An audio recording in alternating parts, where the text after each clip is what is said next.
So let's start with the fundamentals of object-oriented programming.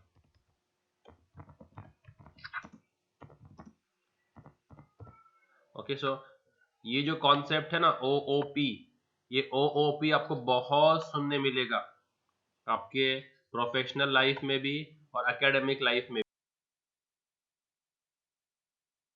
Oriented programming क्या बोलते हैं इसको?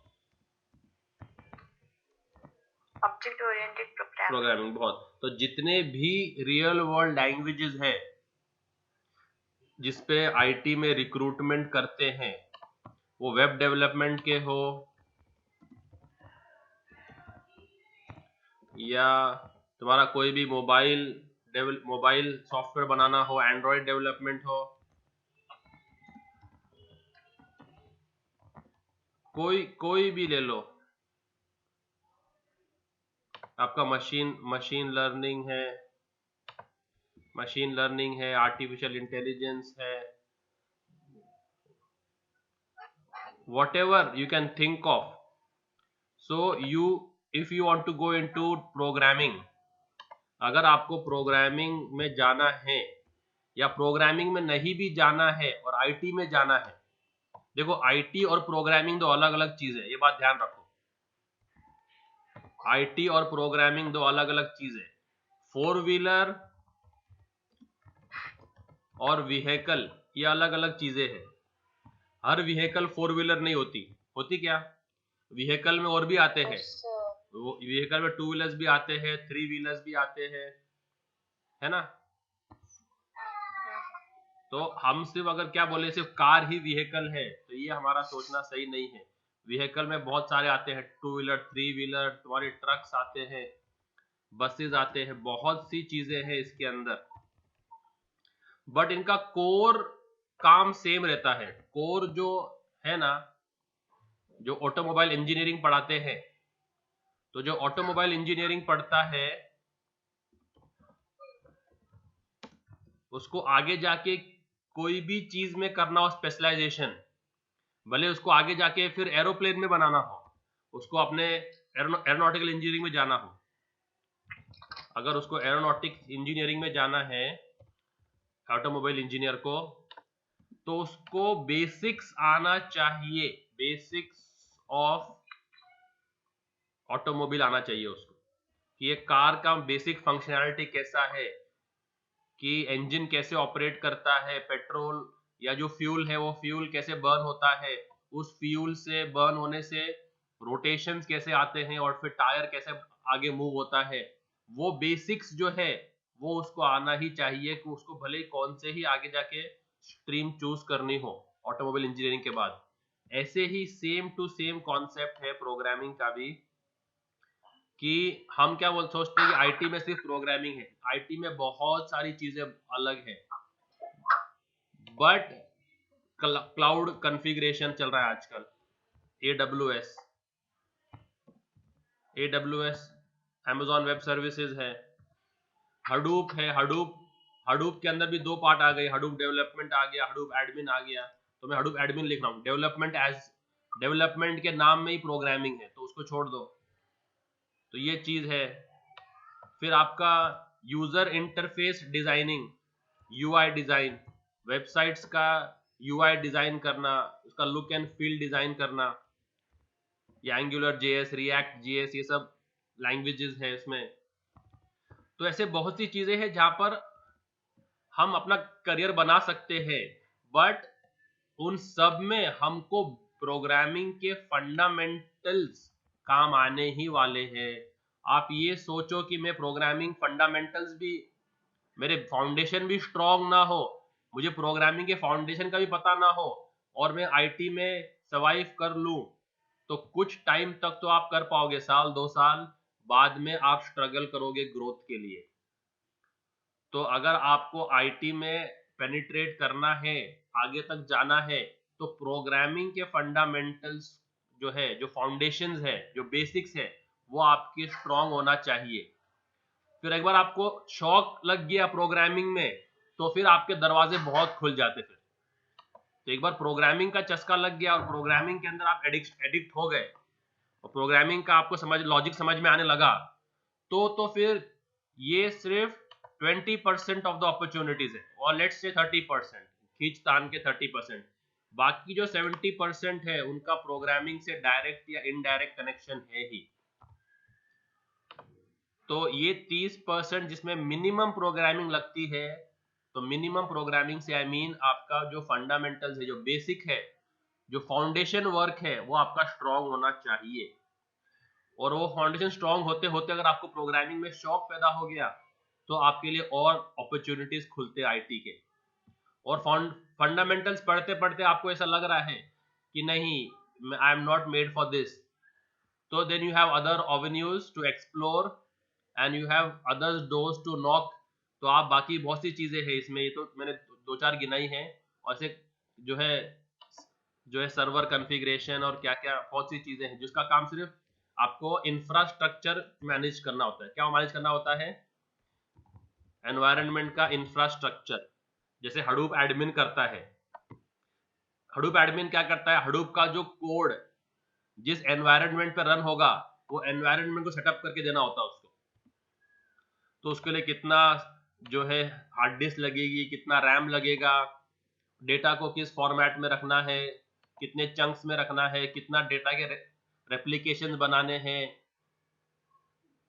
क्योंकि डेटा बहुत इंपॉर्टेंट है आईटी के अंदर। तो एक डेटा का एक कॉपी नहीं होता, उसके 3-4 कॉपी होते हैं।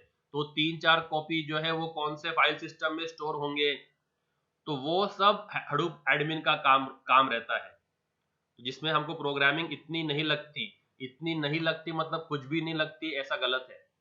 या शुरू में आप हडूप एडमिन पे लग गए, आपको समझो सैलरी मिल गई। हडूप एडमिन की सैलरी सिलेक्ट से स्टार्टिंग करती है 10-10 लाख से। तो eventually you will also want to grow, right? You would not want to stick to this salary through your entire life. तो आप हर साल या हर 2 साल के बाद इंक्रीमेंट चाहोगे, तो आप अपने फेदर में नए नए ज्यूल्स लगाना शुरू करोगे, आपके स्किल सेट को बढ़ाना शुरू करोगे। तो उस टाइम पे फिर आपको हडूप डेवलपमेंट में जाना का शौक आएगा, या कुछ और टेक्नोलॉजी में जाने का शौक आएगा जहां पर आपको प्रोग्रामिंग लगने ही वाली है। तो प्रोग्रामिंग से आप बच नहीं सकते। मेरा बॉटम लाइन ये है पूरे समरी का।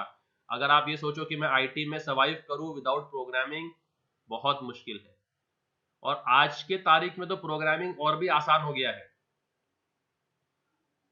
इतने मटेरियल है इंटरनेट के ऊपर, इतने कोर्सेज अवेलेबल है, इतना डेटा है कि हमको कोई एक्सक्यूज नहीं बचता है कि यार मैं कैसे करूं प्रोग्रामिंग, मेरे पास कुछ है नहीं।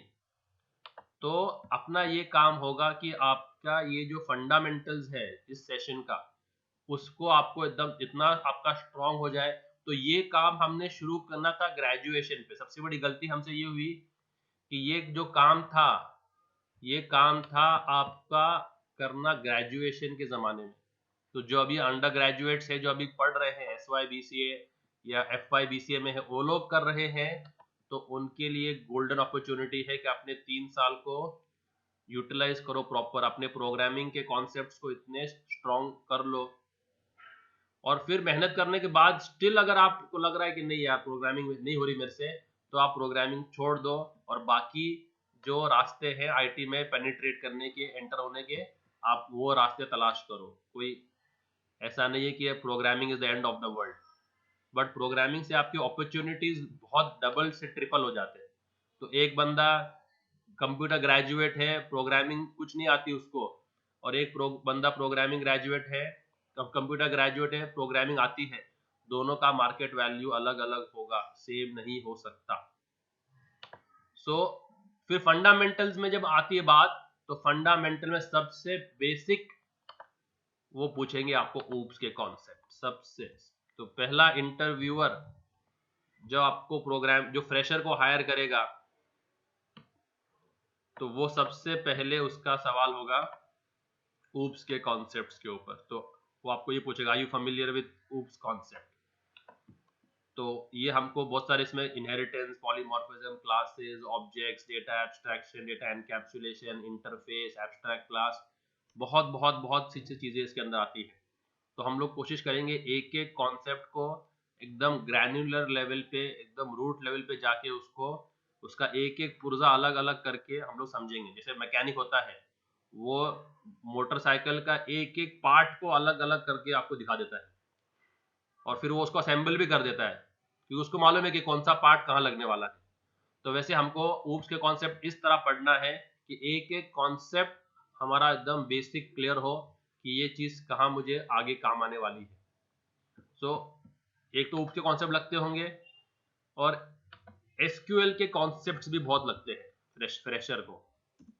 तो अगर कोई इंटरव्यू के लिए जा रहा है तो एसक्यूएल के जो बेसिक कॉन्सेप्ट्स है, डीडीएल लैंग्वेज, डीएमएल लैंग्वेज, फिर ग्रांट, रिवोक, फिर roll back, commit, save point, फिर join, inner join, outer join, natural join और यूनियन, और ये सब चीजें हम क्वेरी को कैसे फायर करना, वन टू मैनी क्या है, मैनी टू मैनी क्या है ना, सिलेक्ट क्वेरी के क्या क्या डायमेंशन है, इनर क्वेरी, नेस्टेड क्वेरी, बहुत सी चीजें इसके अंदर आती है। तो ये भी कॉन्सेप्ट को बहुत स्ट्रॉन्ग कर लेना आप। तो एक बार आपके ऊप्स कॉन्सेप्ट और एसक्यूएल कॉन्सेप्ट थरह हो गए ना, आपका प्रोग्रामिंग का पूरा डर निकल जाएगा। ये दो चीजें अगर आपको समझ में आ गए, थोड़ा सा और मेहनत कर लो तो आपके वेब कॉन्सेप्ट्स को भी थोड़े ठीक कर लो, थोड़े HTML और थोड़े CSS, थोड़ा HTML, थोड़ा CSS। अब जावास्क्रिप्ट बोलेंगे तो जावास्क्रिप्ट मतलब ऊप्स के कॉन्सेप्ट्स पे आ जाएगा वो, तो इसको निकाल देते। तो अगर थोड़ा और मेहनत कर लो आप, तो अगर ये तीन चीजें आपकी अच्छी खासी फाउंडेशन के साथ एकदम स्ट्रांग हो जाए, तो आप बोल सकते हैं कि मुझे प्रोग्रामिंग का बेसिक नॉलेज है। तो आप मार्केट में फिर उतर सकते हो और कोई भी ट्रैक आप चूज कर सकते हो। So this much disclaimer is enough I guess. Let's start with what we had schedule this session for. आज फर्स्ट सेशन है, इसके लिए मैंने इतना प्रीफेस इतना प्रीफेस बांधा है। डेली नहीं होगा इतना ज्ञान, डेली हमारा मोस्टली टेक्निकल पे ज़्यादा डिस्कस होगा, और जहाँ ज़रूरत पड़ी मुझे कुछ चीज़ बताने की इंटरव्यू के लाइन से, तो मैं बीच बीच में बताता रहूँगा। और देखो ये बात साफ समझ लो, have you all ever seen a boring bean dog in your society? कोई है क्या? मैं दीवारों से बात कर रहा हूँ। आप लोगों ने बोरिंग का देखा हुआ है काम होते हुए? नहीं। बोरवेल जब खोदते हैं वो लोग, कभी देखा नहीं? कुआ कुआ कुआ के देखा है? कुआ कैसे खोदते हैं JCB से? हाँ। तो वो जो कुआ खोदता है वो रात में क्या करता है मालूम है? रात में जाके है ना बहुत सारा पानी जमीन के नीचे रख देता है, और अगले दिन आके उस पानी को खोद के निकालता है ना? ऐसा कुछ करता है वो। फिर क्या करता है वो? पानी वहां रहता है, पानी वहां पर प्रेजेंट रहता है, और रहता है मतलब हजारों सालों से है पानी उधर। वो सिर्फ क्या करता है, उसके टूल्स लेके इतना खोदता है, इतना खोदता है कि पानी तक पहुंच जाता है ना? हाँ। तो वैसे ही तो हम सबके अंदर इंटेलिजेंस है, IQ लेवल है, सब कुछ है। अभी से वो डिगिंग वाला काम शुरू करना है। तो आज हम पहला फावड़ा मारने वाले हैं, आज वो पहली चोट लगने वाली है जमीन के ऊपर। तो अपने सबके अंदर वो IQ लेवल है, वो इंटेलिजेंस। ऐसा नहीं बोल सकते कि आई कांट डू इट। तो everybody can equally do it. It's just that we have not used the tools which nature has given us in the right direction. और जितना आपके अंदर लर्न करने का इंक्विजिटिवनेस होगा, जितना आप लोग सीखना चाहेंगे, उतना आपको यहाँ से मिलेगा। तो इफ आई फील कि y'all are just looking for theoretical content, हमको सिर्फ थियोरी पढ़ा दो, या हमको सिर्फ जो है ज़्यादा असाइनमेंट्स मत दो, और खुद कुछ रिसर्च नहीं करेंगे, खुद अपने आप एफर्ट नहीं डालेंगे, गूगलिंग नहीं करेंगे, एरर्स कहाँ से आ रहे हैं, ये एरर क्यों आ रहा है, इसका रीजन क्या है एरर आने का, वो खुद अपना पैशन लगा के उसको हंट नहीं करेंगे, तो उतना नहीं मिल पाएगा जितना आपको मिलना चाहिए। तो just don't rely on what I teach, please cross check my concepts with your efforts. तो अगर एक एरर आ रहा है और उस एरर की रीजन मैंने बोला है, रीजन उसका रीजन एक्स है, तो उसका रीजन एक्स भी हो सकता है, वाई भी हो सकता है, जेड भी हो सकता है। तो ये आपका काम है। आप बोलेंगे सर आपने तो सिर्फ एक्स बोला था रीजन, बट मैंने रिसर्च करके निकाला कि रीजन वाई और जेड भी हो सकता है। तो आप भी करेक्ट है, मैं नहीं बोलता कि आप रॉन्ग है, आप भी करेक्ट है, बट मेरी रिसर्च के से मुझे ये मालूम पड़ा है कि ये एरर आने के और भी रास्ते हैं। तो ये आपको खुद को लगन मेहनत करनी पड़ेगी, तो जाके कुछ दाल दलिया तैयार होगा, कुछ बात बनेगी। आप सिर्फ सेशन अटेंड करेंगे, दिन भर आपका जॉब करेंगे, जो आप जॉब करते हो, बच्चे जो पढ़ाई कर रहे हो, जो क्या पढ़ाई कर रहे हो वो अपना काम करेंगे और नेक्स्ट डे सेशन में ऐड हो जाएंगे ऐसे ही, और बगैर 24 घंटे में कुछ प्रैक्टिस किए हुए, तो मैं साफ सुथरी बात बोल रहा हूँ उतना बेनिफिट नहीं होगा जितना आप एक्सपेक्ट कर रहे हो। तो it takes two to tango, दो हाथ से ताली बजती है। तो सिर्फ सेशन अटेंड करोगे और लैपटॉप बंद कर दोगे और अगले दिन सेशन के लिए लैपटॉप खोलोगे तो कुछ होनी जानी नहीं है उसके अंदर। तो वही लोग इसमें आगे बढ़े जो कि रियली सीरियस है टेक्नोलॉजी के बारे में। तो ऊप्स कॉन्सेप्ट्स जब हम शुरू करते हैं तो ये हमारा शुरू हुआ था C++ के ज़माने से। तो जिन्होंने C++ पढ़ा है okay let's come to C first. तो जिन्होंने C पढ़ा होगा तो C था प्रोसीजर ओरिएंटेड प्रोग्रामिंग। C क्या था? C कौन सी? तो अगर आपने आपका सिलेबस देखा होगा, सिलेबस FYBCA का या उसका, तो वो बहुत ही तमीज से लिखते थे procedure oriented programming using C। और C++ का देखा होगा आपने तो वो लिखते हैं object oriented programming using C++। तो यूजिंग मतलब क्या? यूजिंग मतलब क्या? क्या सिर्फ C++ ही है जो ऊप्स अप्लाई करती है? नहीं, जितने भी रिनाउंड लैंग्वेजेस आप सोच सकते हो, जो आपने पढ़े हैं, जो आपने सुने हैं, सब के सब if not all 90% oops use करते हैं। तो C++ भी यूज करता है।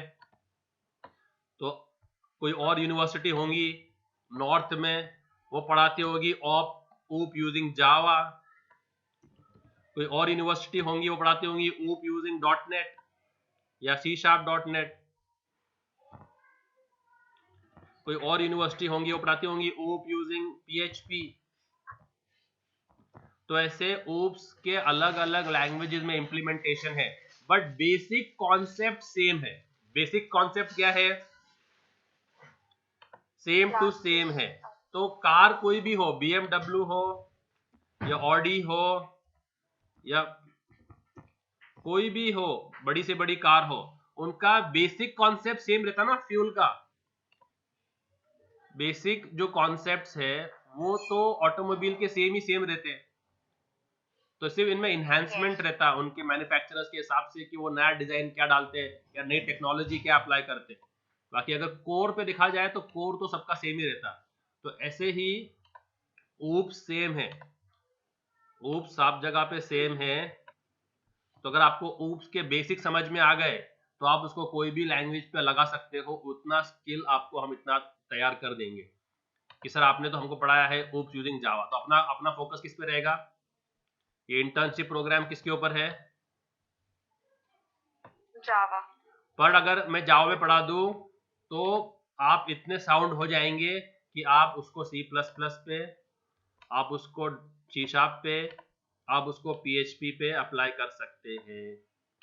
देखो मैंने बाइक चलाना सीखी थी हीरो होंडा पे। किस पे? स्प्लेंडर पे। मेरे दोस्त ने मुझे सिखाई थी। कौन सी गाड़ी पे? तो इसका गियर सिस्टम क्या होता है मालूम है? किसको मालूम है? हीरो होंडा के गियर कैसे चेंज होते हैं?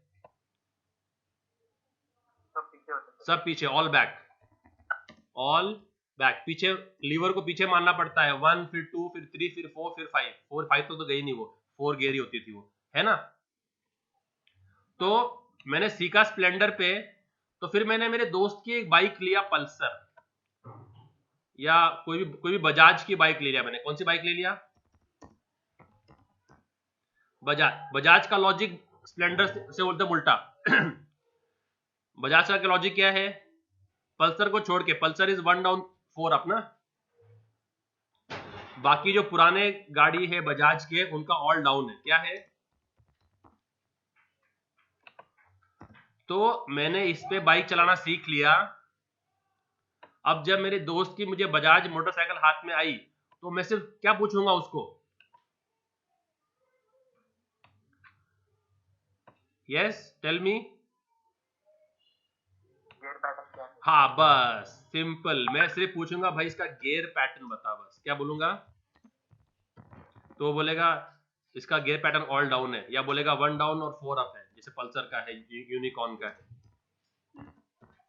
है कि नहीं? तो ऐसे ही अगर मेरा ऊप्स कॉन्सेप्ट जावा में स्ट्रांग हो गया ना, बाकी लैंग्वेजेस के लिए मुझे सिर्फ क्या पूछना है भाई? सिंटैक्स बता। क्या पूछूंगा मैं? सिंटैक्स। तो you will know you will tell him कि I know what is a class, I know what is a class, I know what is inheritance, I know what is function overloading, function overriding, I know all these terms, मुझे सब मालूम है। सिर्फ मुझे बता कि C sharp में इसको लिखने का सिंटैक्स क्या है। क्योंकि कभी कभी क्या होता है पता है क्या? देखो, जैसे कि एग्जाम्पल लेता हूं मैं सी का और PL/SQL का। किसका? ये एग्जाम्पल बहुत फेमस एग्जाम्पल है। देखो, सी में अगर मुझे कोई डेटा डिक्लेयर करना है तो क्या करता हूं मैं? पहले डेटा टाइप, फिर वेरिएबल, है क्या नहीं? वेरिएबल। तो पहले पहले क्या आएगा? डेटा टाइप, और उसके बाद वेरिएबल। वेरिएबल। सिंपल, हमने सबने किया ही है। Yes, no, maybe. और जुबियान बता, PL/SQL में क्या है?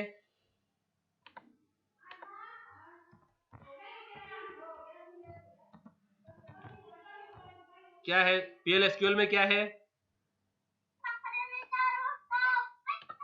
तो PL/SQL हम डिक्लेयर करते हैं ए और नंबर। आपने किया होगा ये। अगर मुझे चाहिए वैर क्या, तो करूंगा बी और क्या? तो अगर मैंने आपको सी के अंदर वेरिएबल किस तरह डिक्लेयर करना सिखाया होगा कि भाई उसके लिए हमको एक लगता है डेटा टाइप और एक लगता है वेरिएबल नेम, और आपको PL/SQL पे बिठा दिया प्रोग्रामिंग करने के लिए, तो आप सिर्फ क्या पूछोगे कि भाई PL/SQL में कैसे करता है डिक्लेयर वेरिएबल? तो क्या बोलेगा आपका मैनेजर कि पहले वेरिएबल का नाम, फिर वेरिएबल का टाइप। बोले सब ओके, डन सर। समझा क्या नहीं समझा? समझा। तो ऐसे ही ओप्स के कॉन्सेप्ट्स आपको जावा में पढ़ा दिए, आपने घोट के पी लिए, पूरा समझ में आ गया, और आपको आपके मैनेजर ने लगा दिया C#.NET पर, PHP पर, एंड्रॉइड पर, iOS पर, किस पर भी। तो आपके ओप्स के कॉन्सेप्ट बदलेंगे नहीं। सिर्फ क्या बदलेगा? सिर्फ क्या बदलेगा बोलो? यस। तो बिग डेटा किस पे भी आपको लगा दिया उन्होंने? सिर्फ आपका पाइथन वाइथन जो भी लैंग्वेज आप सोच सकते हो किस पे भी लगा दिया आपको। सिर्फ आपका क्या बदलने वाला है उधर जाके? सिंटैक्स। और प्रोग्रामिंग इज 1% सिंटैक्स, 1% का सिंटैक्स है, और 99% का आपका लॉजिक है कि आप उस प्रोग्राम को सॉल्व करने के लिए क्या लॉजिक लगाते हो, आपकी सोच कितनी डीप है, और आप प्रॉब्लम को किस किस एंगल से सॉल्व करना जानते हो। तो 99% लॉजिक है, और 1% सिंटैक्स। तो आप गूगल भी कर सकते हो। सिंटैक्स क्या कर सकते हो आप? गूगल पढ़ा हुआ है, पूरे सारे डेवलपर्स गूगल या जो भी उनके गिट हब है और क्या क्या है, सब वहां से कोड को उठाते और पेस्ट करते, और उनके लॉजिक के हिसाब से कोड को ऑल्टर कर देते। तो उसको मालूम होना चाहिए कि मैं मुझे कौन सा कोड पिक करना है। तो अगर कोई डेवलपर कोड उठा रहा है यहाँ वहां से, पर उसको मालूम है कि मुझे उसमें क्या चेंज करना है, he is a sound developer, वो एक चालाक डेवलपर है। क्योंकि उसको सिर्फ कोड उठाना की कमाल नहीं है, उस कौन सा कोड उठाना है और कौन से कोड में क्या चेंजेस करना है, ये उसकी बहुत बड़ी कलाकारी है। तो वो कला सीखना पड़ेगा आपको। तो इसके लिए लॉजिक समझ में आ गया तो सिंटैक्स की कोई बड़ी बात नहीं है। समझ में आ रहा है कि नहीं? तो लोग कुछ हाँ हो कर ही नहीं रहे ग्रुप पे, सब अपना लॉगिन करके बैठे हुए, शायद बिग बॉस का रिकैप देखते हुए। तो आ रहा ना समझ में? देखो तो समझ में आ रहा, 1.5 साल से तो समझ ही रहा है तू। हाँ, उसके आगे अपनी गाड़ी बढ़ ही नहीं रही, बस न्यूट्रल में रेस दे रहा है तू। तो अभी ऊप्स में, हाँ माशाल्लाह, ये इंशाल्लाह माशाल्लाह ये कर रहे हैं बस। इससे गाड़ी को गियर में डालो और रेस दो। तो इसमें सबसे बेसिक कॉन्सेप्ट है क्लास एंड ऑब्जेक्ट्स का। किसका? तो ये class and object. Class and objects, तो ये दोनों हैंड इन हैंड जाते हैं, इन दोनों का चोली दामन का साथ है, क्लास एंड ऑब्जेक्ट्स का। तो इसका कैसे करेंगे? आप लोगों को क्या आता है क्लास एंड ऑब्जेक्ट के बारे में? इससे बहुत सारे फीचर्स है, बहुत सारे फीचर्स हैं, ऑब्जेक्ट के 15-16 फीचर्स होंगे। तो कोशिश करेंगे सारे कवर करने की इन सेशंस के अंदर। Yes ma'am, tell me. Like object के थ्रू ही हम लोग क्लास को कॉल करते हैं, जो मेन ऑब्जेक्ट फंक्शन के है। थ्रू क्लास को कॉल करते हैं, okay, partly correct. I would give you half mark for this, correct. Who else can give it a try? जितना इंटरेक्टिव सेशन को रखेंगे ना उतना इंटरेस्टिंग होगा, वरना वन वे ट्रैफिक होगा तो तुम लोग सिर्फ सुनते रहेंगे और सुन सुन के तुम लोग सुन हो जाएंगे फिर। तो उसको बोलो। Sir I am not considering that thing, but लेकिन उसमें कुछ लाइक स्टोरेज स्पेस भी लाइक कम लग जाती है, बिकॉज डायरेक्टली मेरे को नाम याद नहीं आ रहा है उसका क्या कहते हैं, बट उसमें से स्टोरेज, डायरेक्टली जैसे हम लोग कॉल करते हैं तो वो डायरेक्टली क्लासेस आ जाते हैं, तो all of a sudden memory space include हो जो टाइम वेस्ट, मतलब कुछ ऐसे ही नेम नहीं याद आ रहा उसका। ठीक है, एटलीस्ट आई एम इम्प्रेस्ड कि आप टेक्निकल वोकैबुलरी यूज कर रहे हो, एटलीस्ट उससे तो मैं काफी प्रभावित हुआ हूँ। बट कोशिश करेंगे इसको, नॉलेज को और फिल्टर कर देंगे। नॉलेज है, no doubt about it, but इसको थोड़ा सा फिल्ट्रेशन की जरूरत है, थोड़े फिल्टर से गुजारेंगे तो और निखर निखर के आएगा आपका नॉलेज भी। बाकी लोग कौन है भाई सेशन में? क्या बोल रहा है आशीष? क्या बोल रहा है आशीष? तो बीसीएस है, बीसीए से बड़ा भाई है बीसीएस।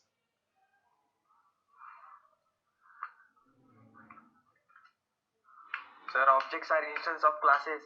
ऑब्जेक्ट्स तो आर class को define कर- इंस्टेंस ऑफ क्लासेस। क्या बात है, very well said, perfectly articulated. तो ये रट्टा मार के बोला है कि समझ के बोला है? नहीं नहीं सर, समझ के ही बोला है, 3 साल से वही समझ रहा हूँ। हाँ, समझना बहुत जरूरी है। वेरी गुड, करेक्ट है। और कौन, आमिर क्या बोल रहा है?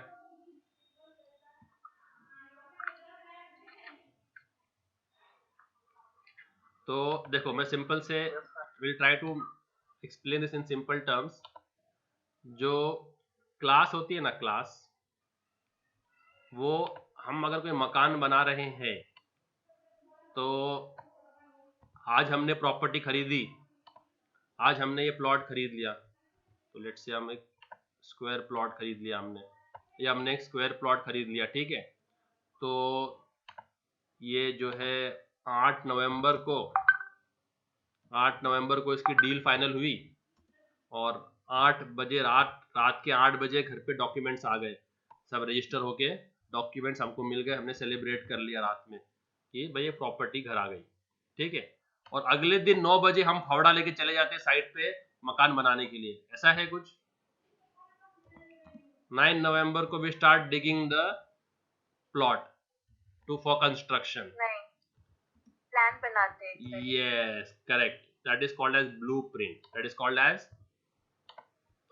तो first thing first, we'll hire a architect, और उसको हम अपने प्लॉट का डायमेंशन बताएंगे, और उसको हमारी रिक्वायरमेंट बताएंगे कि हमको पार्किंग लेनी है नहीं लेनी है, पार्किंग में शॉप लेना है, बेसमेंट लेना है नहीं लेना है, स्टेयरकेस क्या करना है, लिफ्ट लेनी है उसकी जगह पे, वो पूरा रिक्वायरमेंट देंगे। तो वो एक नक्शा बना के देगा हमको, जिसको हम बोलते हैं ब्लूप्रिंट, है क्या नहीं? Yes. तो समझो कि ये ब्लू कलर से मैंने बना दिया मकान का blueprint. Okay, this is the traditional मकान। So assuming this is what the architect makes.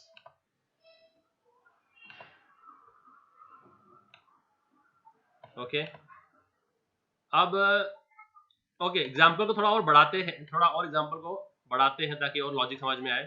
हमने मकान नहीं लिया, एक बिल्डर ने एक प्लॉट लिया है 100 एकड़ का। बिल्डर ने क्या लिया है?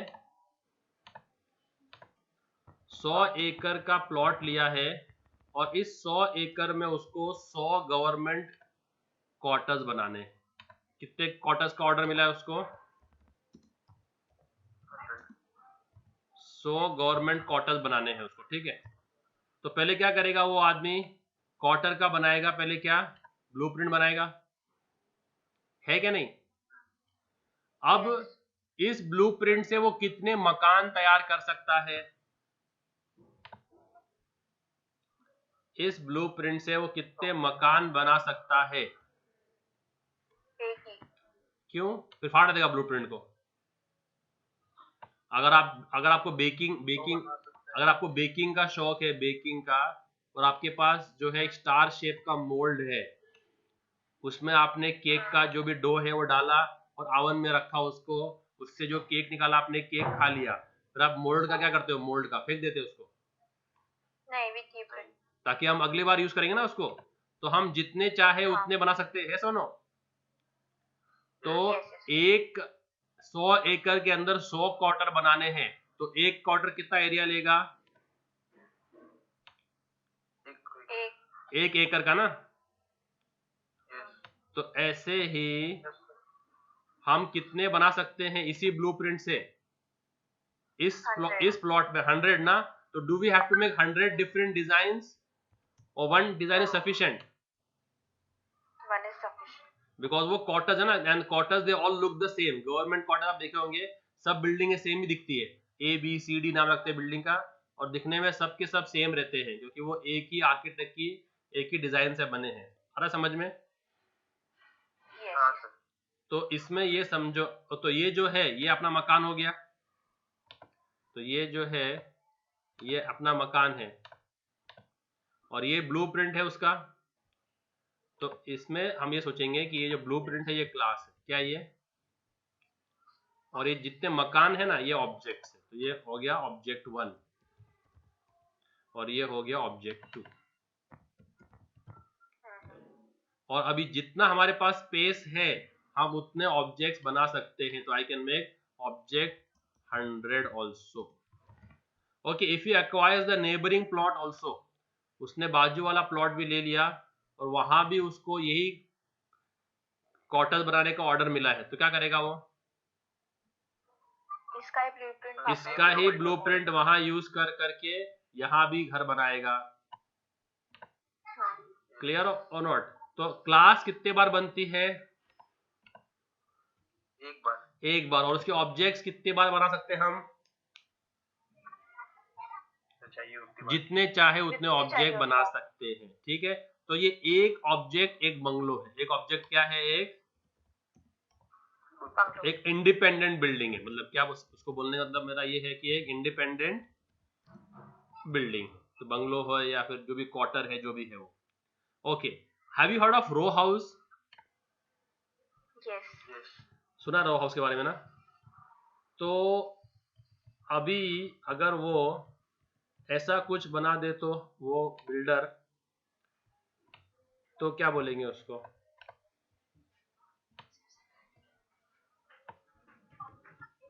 तो ये एक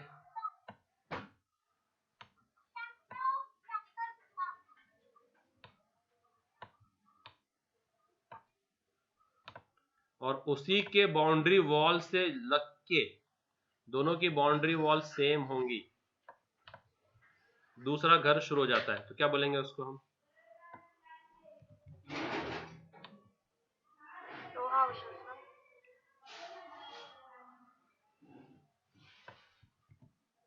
बाउंड्री वॉल सेम होना चाहिए, boundary wall should be same.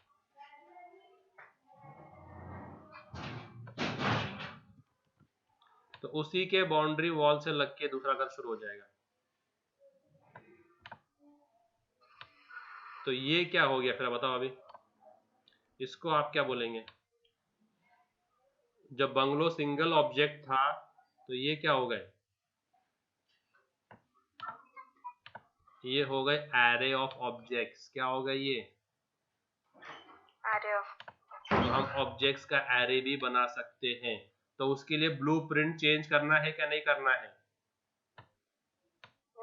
नहीं करना उसका है, बस length जरूरी नहीं है, क्योंकि हम उसी ब्लूप्रिंट से हमने सेम, तो ये हो गया इंडेक्स 0 और ये हो गया इंडेक्स 1। तो ऐसे ऑब्जेक्ट्स के एरेज भी बनते हैं, ये भी ये ध्यान रखना। ये हो गया 2 और ये 3 और ये हो गया 4। आ रहा है समझ में? तो सिंपल लॉजिक है, क्लास की मिसाल ब्लूप्रिंट की है, और जो घर है जो बिकेगा, जिससे वो अर्न करेगा बिल्डर, जिससे वो बिल्डर पैसा कमाएगा, ये जो है ये आपके ऑब्जेक्ट्स है। तो हमको असल बनाना क्या है? हमने ये स्टार शेप मोल्ड क्यों लिया है? शोकेस में रखने के लिए क्यों लिया है ये मोल्ड? केक बनाने के लिए ना। तो अगर हमने केक नहीं बनाया है तो ये यूजलेस है। तो ऐसे अगर आपने सिर्फ क्लास बना के रखी है, उस क्लास के ऑब्जेक्ट्स नहीं बनाए हैं, तो वो क्लास अब तक प्रोडक्टिव नहीं है। तो क्लास हम क्यों बनाते हैं? तो सबसे primary question 1, why do we create a class? Tell me. Because class में हमारे ये होता है ना, प्रॉपर्टीज एंड फंक्शनैलिटीज, तो उसके थ्रू ही हम। हाँ, तो क्लास बनाते क्यों हैं? क्योंकि हमारा आंसर सिंपल ही होगा, क्योंकि हमको उस क्लास के ऑब्जेक्ट बनाने हैं, बस। As of now this should be your understanding, because we need to create its objects. तो हमने सिंपल ब्लूप्रिंट क्यों बनाते हैं? आर्किटेक्ट को पैसा देके ब्लूप्रिंट क्यों बनाते हैं? ताकि वो डिजाइन हम कई बार यूज कर सके। क्योंकि हमको घर बनाना है, क्योंकि हम मोल्ड क्यों खरीदते हैं? क्योंकि हमको केक बनाना है क्या नहीं? Yes. तो क्लास क्यों बनाना है? ताकि ऑब्जेक्ट बना सके। So session is coming to an end. I'll send out a fresh invite and we'll continue for few more minutes. Okay, I'll send out a fresh invite. Wait.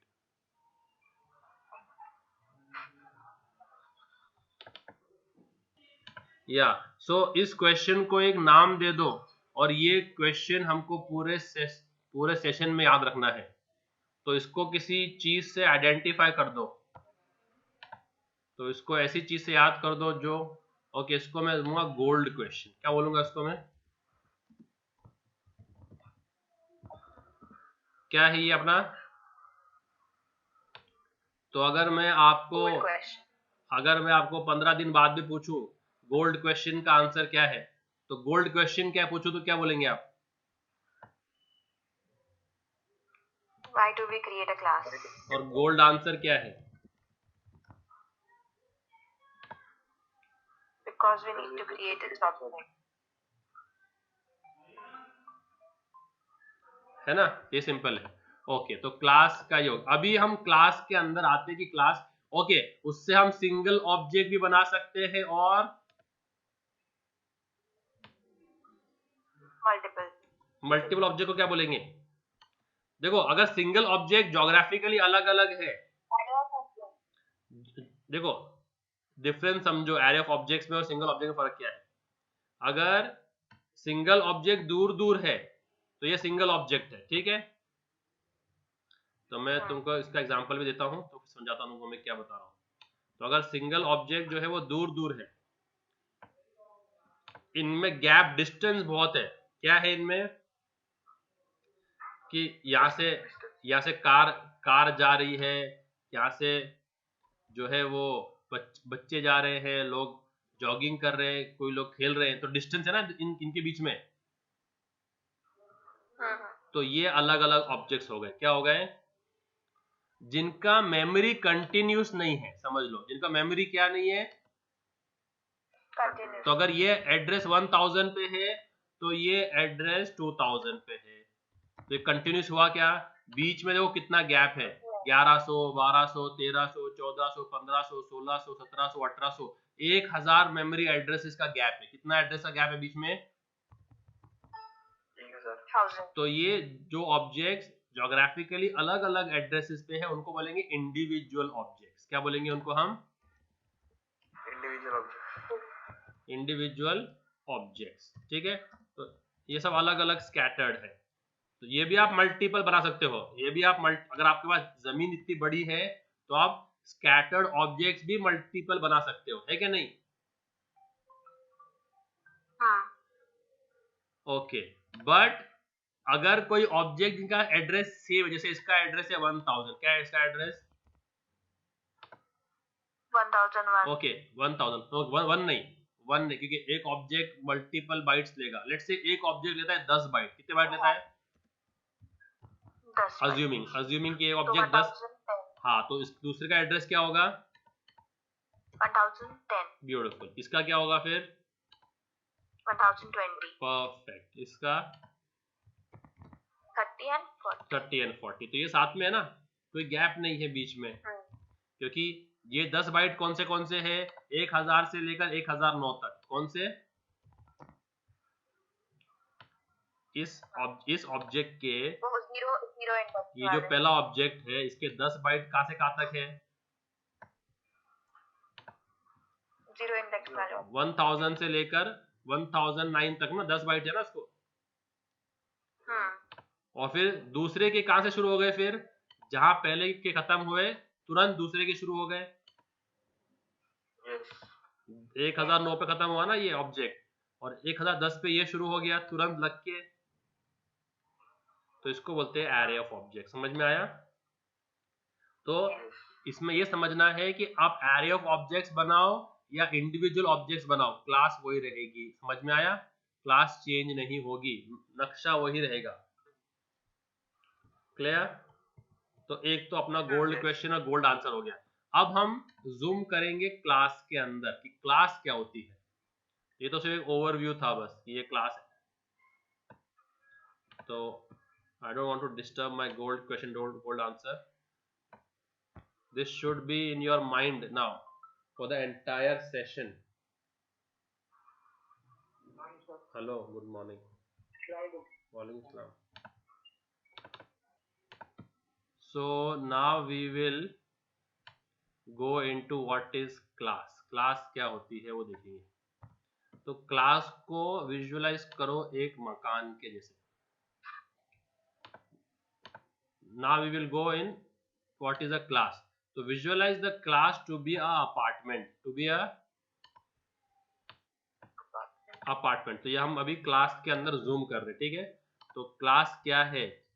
तो निखत ने जो बोला था ना कि प्रॉपर्टीज है और मेथड्स है ना, हाँ, तो हम अभी एक एक निवाला खाएंगे। तो आपने आगे की बात कर दी थी थोड़े टेक्निकल, तो चूंकि हमने बेसिक्स से स्टार्ट किया है तो I want to go from एकदम स्क्रैच। तो मैं उस पर अभी आ रहा हूँ, आपका जो डेफिनेशन था उस पर आ रहा हूँ, ठीक है। तो अभी क्लास, तो क्लास को एक अपार्टमेंट, एक फ्लैट को विजुअलाइज करो। Visualize this to be as a apartment. So apartment का होता है मेन एंट्रेंस सबसे पहले। तो यहां से हम रास्ता बनाते हैं, ये मेन एंट्रेंस है। आप लोगों ने कभी प्रॉपर्टी खरीदने वाले गए हैं किसी ऑफिस में, तो वो आपको नक्शा दिखाता है उसका। हाँ. हेलो, तुझे अभी अभी भेज रहा हूँ, अभी भेज रहा हूँ। तो have you all gone to any property वाला? Yes. तो वो आपको नक्शा दिखाता है, नक्शा हाँ. है ना। तो top, it is normally top view. तो वो आपके मकान का टॉप व्यू होता है ऐसा। तो समझो ये आपका एंट्रेंस है, ये आपका गेट खुलेगा यहाँ से। फिर यहाँ पर जो है कुछ ब्रिक वर्क है, और ये इतना आपका लिविंग रूम हो गया। ये इतना बड़ा क्या हो गया आपका? लिविंग आपका हॉल हो गया। फिर यहाँ से रास्ता खुलेगा अंदर, ठीक है। तो फिर यहाँ पर आपका किचन आ गया। फिर यहाँ पर एक बालकनी आ गई। जो भी है, जो भी नक्शा रहेगा, X Y Z whatever it is, we don't want to go into technical part of it. और यहाँ पर आपका बेडरूम आ गया, whatsoever it is. तो ये बेडरूम हो गया, तो ये बेडरूम के बीच में ये वॉशरूम आ गया. तो this is your master bedroom, this is a 1 bedroom flat. और फिर ये आपका वॉशरूम है क्या नहीं? ये किचन है. यस और no? Are you understanding this? तो अभी हम इसको सिर्फ है ना 2 एरिया में स्प्लिट करेंगे प्राइमरीली. ये आपके घर का पब्लिक एरिया है. क्या है? Living room. हाँ, लिविंग रूम. और ये जितना हिस्सा है अंदर का, ये आपका प्राइवेट एरिया है. यस और नो? यस. ओके. तो अगर कोई आउटसाइडर है, let's say a constable has come for passport verification. You know, police inquiry comes to the house when we make a passport. तो वो कांस्टेबल आया है, तो वो कांस्टेबल को आप कहाँ बिठाएंगे? क्योंकि उसको फॉर्म फिलअप करना है, कुछ फॉर्म फिलअप करने हैं, कुछ नेबर्स के उसको डॉक्यूमेंट्स जमा करने हैं. तो ये आपका लेट्स से 3 सीट का सोफा है, तो उसको आप कहाँ बिठाएंगे उस कांस्टेबल को? पब्लिक एरिया में. तो बाहर के आदमी को क्लास का पब्लिक एरिया का डायरेक्ट एक्सेस है. यस और नो?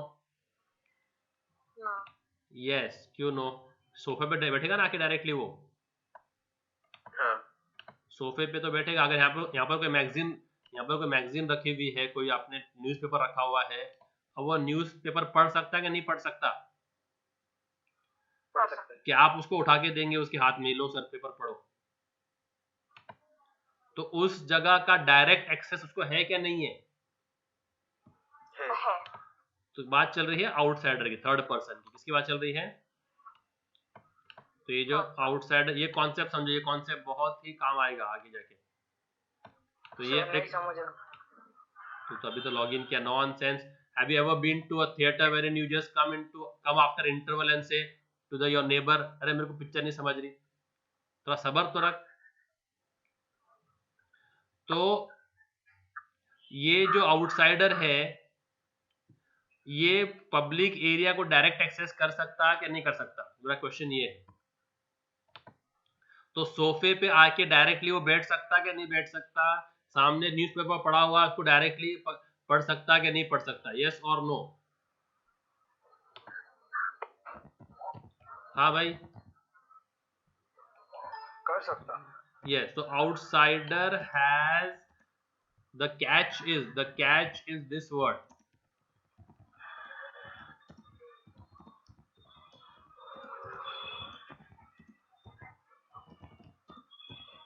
क्या लिखा है क्वेश्चन, क्या लिखा है मैंने? ये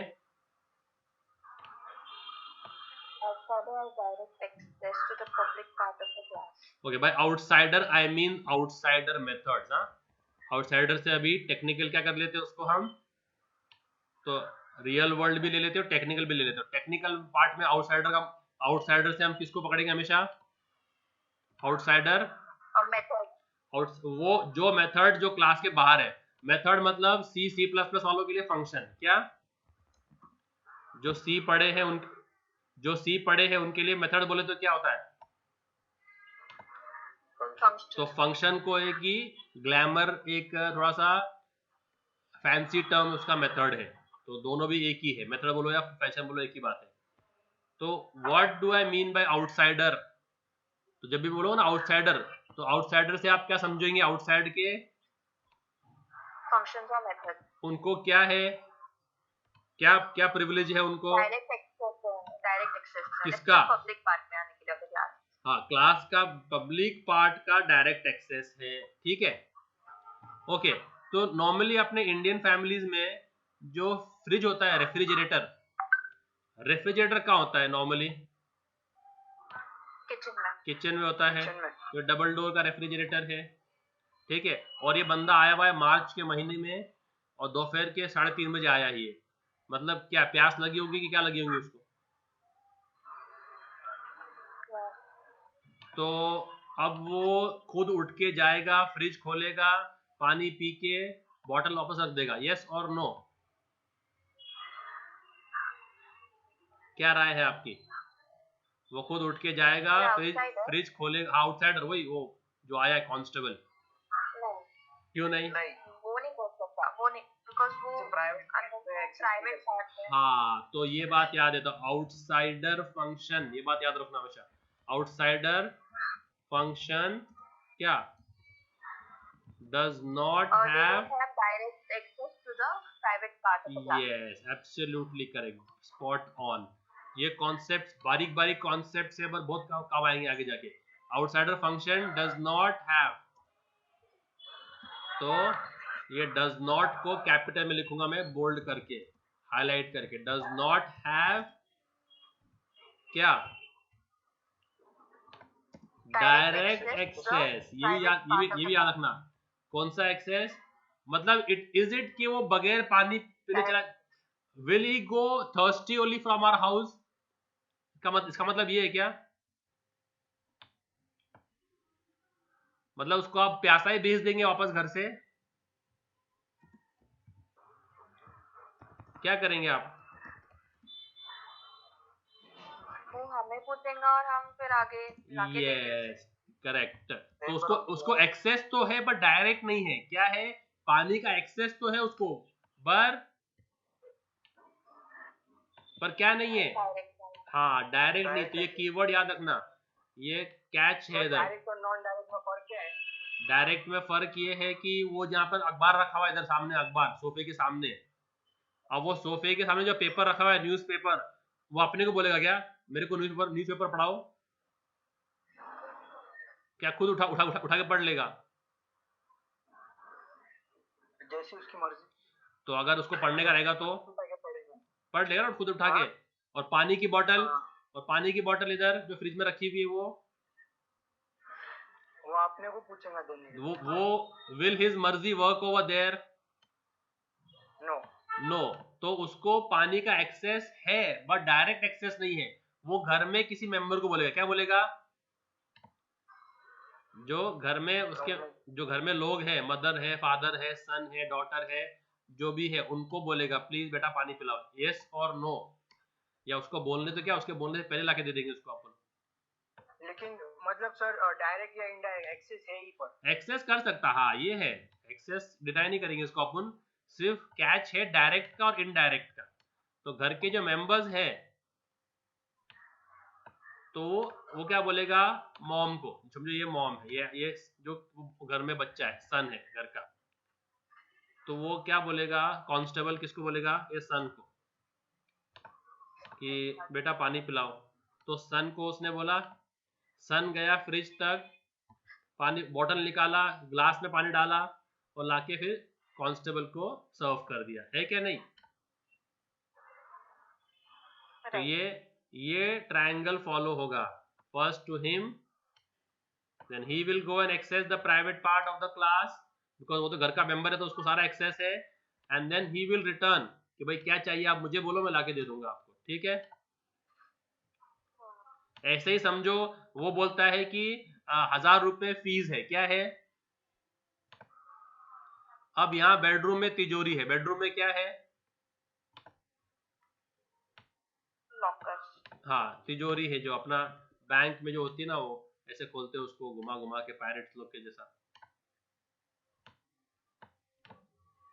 तो अभी क्या करेगा वो 1000 रुपए, ये खुद उठेगा कांस्टेबल, तिजोरी खोलेगा, 1000 रुपए लेगा और चला जाएगा, है ना? नहीं. क्यों नहीं? क्योंकि तिजोरी किधर है, प्राइवेट पार्ट में. क्या हम तिजोरी को पब्लिक पार्ट में खुली रखने के भूल रखेंगे? विल आई कीप दिस तिजोरी in my parking and open? Will I do this नादानी कि मेरी तिजोरी जो है वो पार्किंग में है और खुली रखी हुई है? तो इसके लिए ये कीवर्ड बहुत काम का है, डायरेक्ट और इनडायरेक्ट. तो प्राइवेट पब्लिक डेटा को क्या है, पब्लिक डेटा को डायरेक्ट एक्सेस है. और तो एक्सेस नहीं है कि डायरेक्ट एक्सेस नहीं है? प्राइवेट डेटा को डायरेक्ट एक्सेस नहीं है. हाँ, डेटा यूज कर सकते हैं बट डायरेक्टली यूज नहीं कर सकते, किसी के थ्रू करना पड़ेगा. समझ में आया ये इतना? हाँ. चलो, तो आज यहाँ वाइंड अप करते हैं, कल इससे कंटिन्यू करेंगे. ठीक है.